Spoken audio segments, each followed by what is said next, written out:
Salam alaikum, salut à tous. En préambule, merci d'avoir été nombreux à visionner la vidéo d'avant-premier tour, avant-deuxième tour. Et non pas pour flatter mon ego ou pour me la péter, comme on dirait. Ce que je vous avais annoncé au deuxième tour, c'est exactement... J'ai eu tout juste. Pour ceux qui ne l'ont pas vu, allez regarder la vidéo. Donc, je vous avais expliqué, et toujours pareil, avec, de façon factuelle, par rapport à l'état des lieux, tout ça, etc.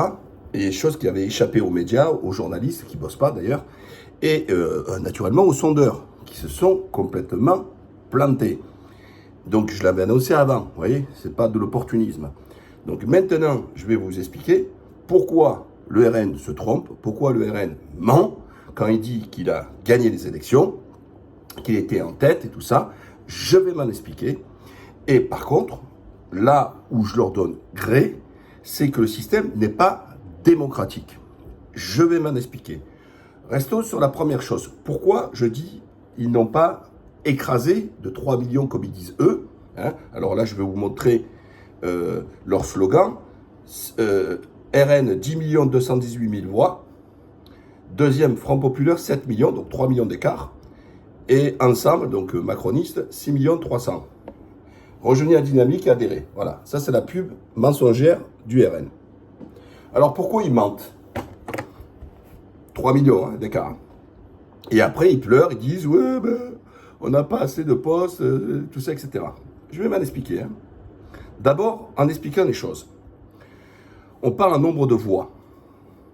Le RN fait au premier tour 9 377 000 voix. L'union de la gauche fait 8 974 000. Pratiquement jeu égal. 300 000 voix, purée. C'est rien. Par contre, il faut être honnête, il faut rajouter au RN les ciotistes, union de l'extrême droite, 1 250 000.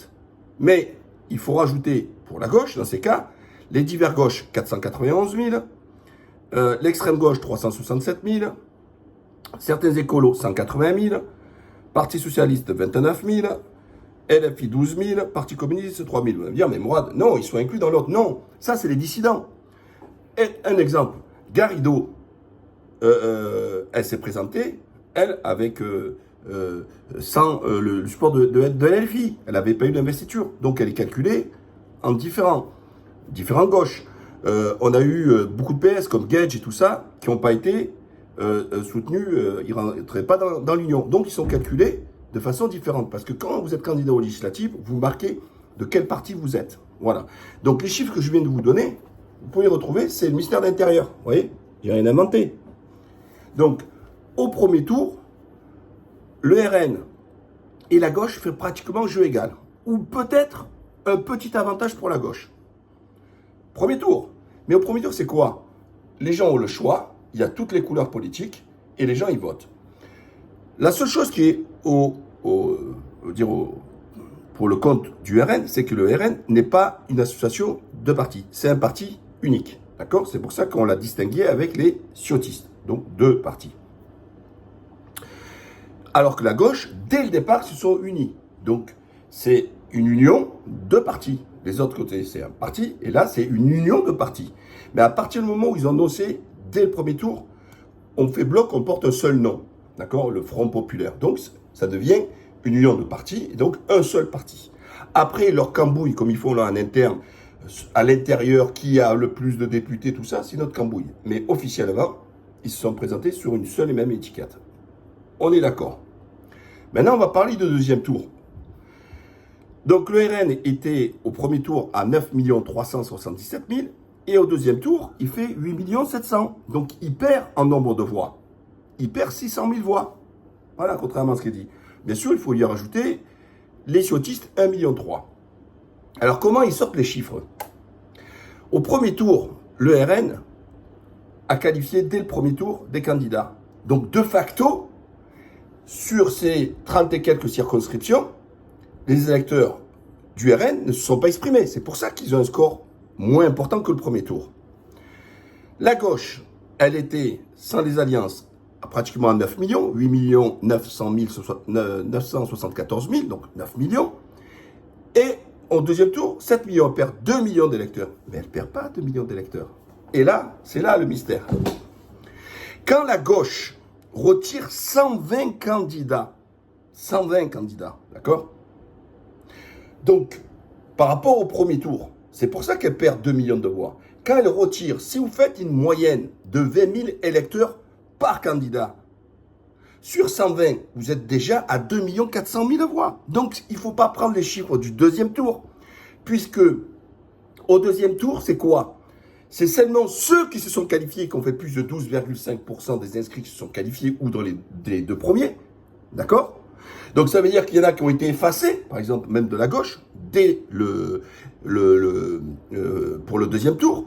Les RN ayant une forte pourcentage au premier tour, a pu pratiquement être présent dans toutes les circonscriptions. Donc, plus vous présentez de candidats, ben, plus vous obtenez des voix. C'est mécanique. Et donc, quand on fait donc le calcul, il est mal positionné par le RN, parce que le vrai score que font les partis, c'est celui du premier.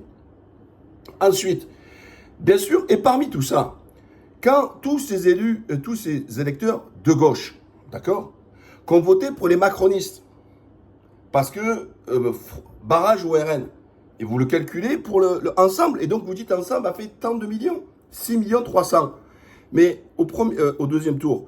Mais ensemble, ils font 6 400 000.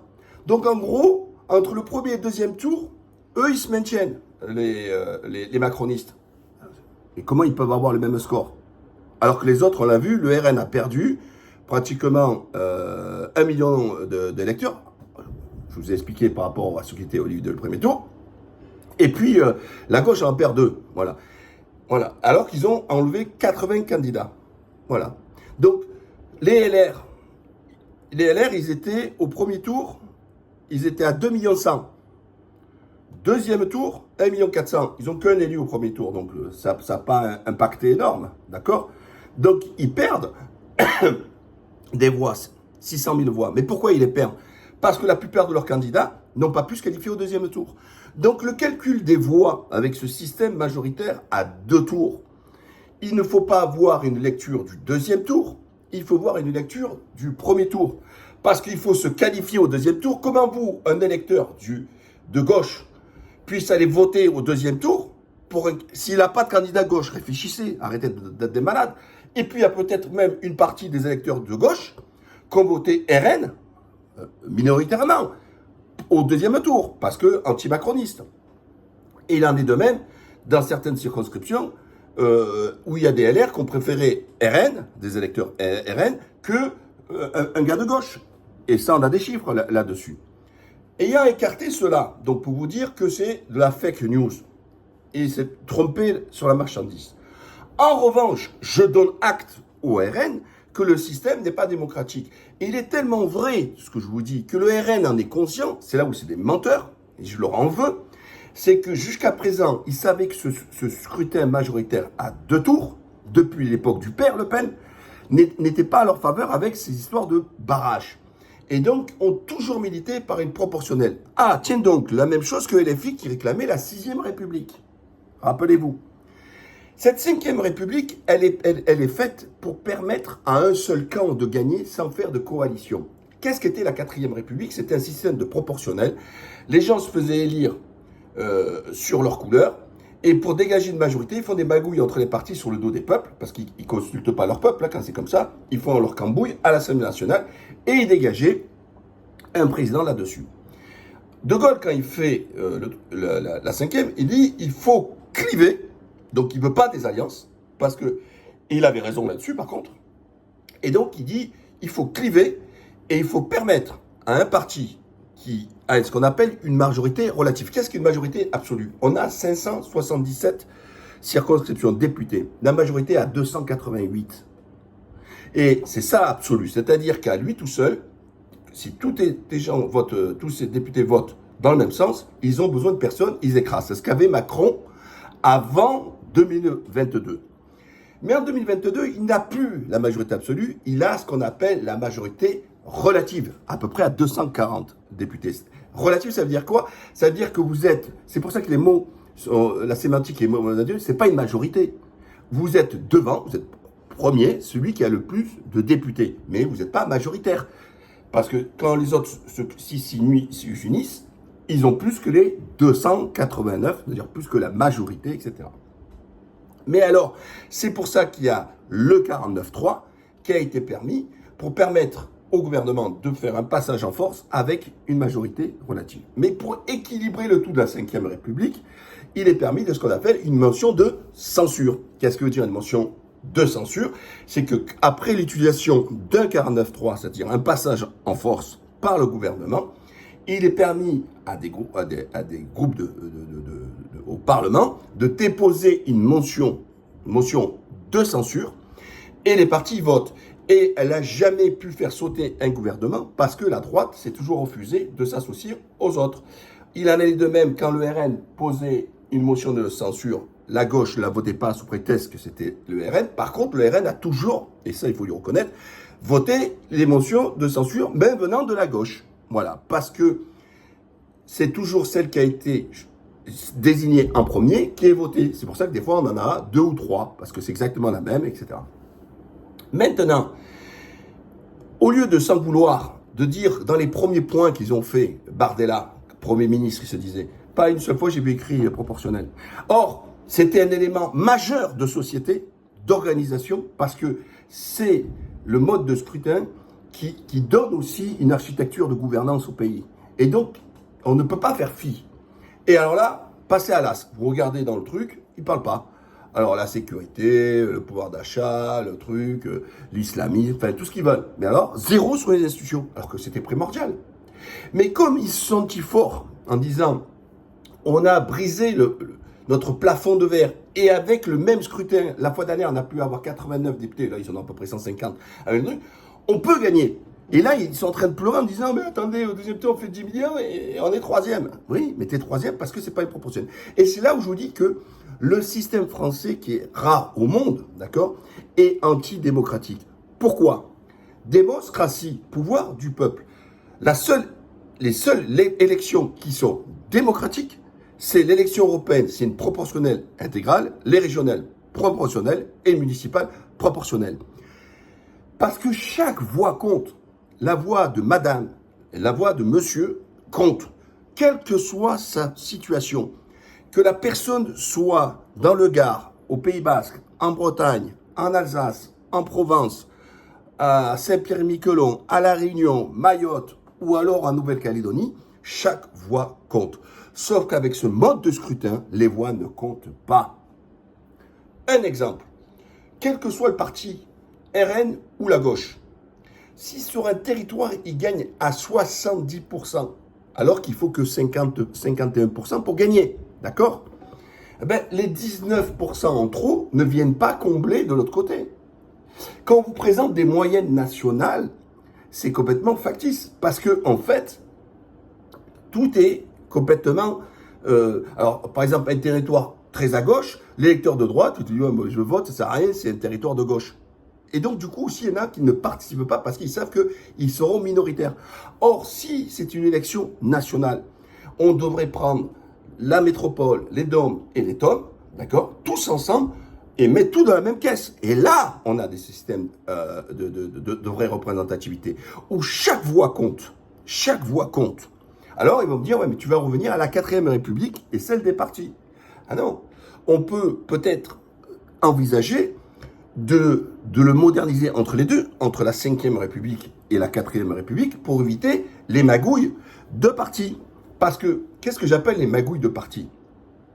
C'est ce qu'essaye de faire Macron, et ce que je vous avais annoncé dans ma précédente vidéo. Ils sont tous en train d'annoncer, on a perdu, Macron, mais par contre, on veut bien faire l'union avec tous les partis de gauche, sauf LFI. Et avec LR. Mais à quel moment vous avez vendu ça aux électeurs? Donc c'est ça la 4e, c'est la trahison des partis envers le peuple. Parce que c'est les partis qui décident à la place des peuples. Voilà. Eh bien, dans ces cas, ce qu'il faudrait faire, vous savez, en Turquie, c'est un système de proportionnel intégral. L'union entre les partis, alors par exemple, l'AK Parti, le parti d'Erdogan, d'accord, se présente. Et il y a plusieurs petits pays, partis comme le MEAP aussi, hein, qui est un mouvement patriotique, et des partis, d'autres petits partis. Ils annoncent dès le départ, c'est-à-dire dès le départ, dès le premier tour, nous faisons partie de cette alliance. Vous entendez bien? Donc si on oblige les partis, dès le premier tour, à pouvoir se présenter sur leur étiquette, mais disant qu'ils participent à une union, et ensuite comptabiliser l'ensemble de cette union en termes de voix, il n'y aurait plus cette magouille de deuxième tour. Vous comprenez bien? Parce que il n'y aura pas eu trahison de l'électeur, tout aura été dit en amont. Donc il ne suffit pas d'être élu et ensuite de faire votre cuisine en interne, sur le dos du peuple. Voilà. Alors, moi je pense que cette cinquième, elle est bouffie, elle a été abîmée, elle est caduque. D'accord? Alors les gens disent non, il y en a qui veulent s'agripper encore à cette cinquième et tout ça, et tout ça. Bon, désolé, si on en est à 5, c'est que chaque fois il y a eu des problèmes. C'est qu'on a changé pour différentes raisons, pour améliorer ou en fonction des contemporains. Eh bien aujourd'hui, quand on voit que tout ce système-là n'arrive pas à dégager une gouvernance, eh bien, il faut commencer à réfléchir à changer les institutions. Et là, ils sont tous abonnés absents. J'entends rien. Même la gauche, je n'entends pas. Ouais, je ne l'entends pas là-dessus. Alors, donc aujourd'hui, il ne faut pas jouer les vierges effarouchées, à se dire, oh, mais attendez, je comme Bramba, on a fait 10 millions de voix, les autres en ont fait 7 millions. Donc, je rappelle encore une fois, 120 candidats de la gauche n'ont pas été présents au deuxième tour. Ils se sont enlevés. Donc, comment voulez-vous que la gauche ne baisse pas si elle a enlevé ses candidats au profit des macronistes? Et les macronistes, compris les voix des électeurs de gauche. Voilà. Donc, vous ne pouvez pas le calculer comme ça. Ensuite, dernier point, on nous dit la France est à droite. Et vous avez vu ça, vous? Moi, je reprends encore le premier tour. La France n'est pas à droite. Sauf si vous voulez faire une confusion en disant que le RN est à droite. Le RN, alors il y en a qui le mettent à l'extrême droite, alors ça, c'est le mystère de l'intérieur, tout ça, etc. Moi, j'ai du mal aussi à le qualifier parce que sur le plan sociétal, on l'a compris, il n'y en a que pour les musulmans et les immigrations, alors là, c'est extrême droite. Et sur le plan économique, c'est à gauche. Désolé, il faut annoncer la couleur. Il n'y a rien de droite là-dedans. Ok? Bon, après, le problème, c'est qu'ils ont tellement navigué, ils ont tellement changé d'avis, on ne comprend plus rien. Mais au départ, voilà, c'est plutôt du rouge sur le plan économique et plutôt du bleu foncé quand il s'agit de questions sociétales. Et pas tous encore. Sur cette partie-là, sur les LGBT, pas un mot. Sur la défense de la famille, pas un mot. Donc, qui étaient les valeurs du père. Hein. Donc, c'était les valeurs de droite conservatrices. Bon, alors les LR, ça ne veut plus rien dire. La droite, moi, je suis ici de la droite qui est morte, qui n'existe plus, elle est embaumée. Ils me font rire, quoi, quand même.